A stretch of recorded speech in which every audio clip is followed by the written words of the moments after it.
Today we'll talk about how can you add your payment methods on your Costco app. We're going to figure out the solution or know how you can do that on your app. So you just follow these ways, then it's going to work with you. All you have to do, you just go down here, you click here on account down here, just click on it. When you just click on account, it's going to take you to this list. It's going to show for you like this. Then all you have to do next, you just go down here, then you click here on payment methods, you just click on it. So then it's going to take you to next step here, just waiting to open with you.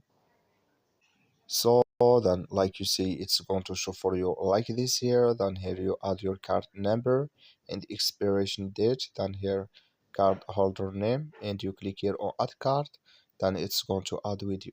So that's all you have to do. That's all. I wish you a great thank you for watching. Don't forget to support us by like and subscribe.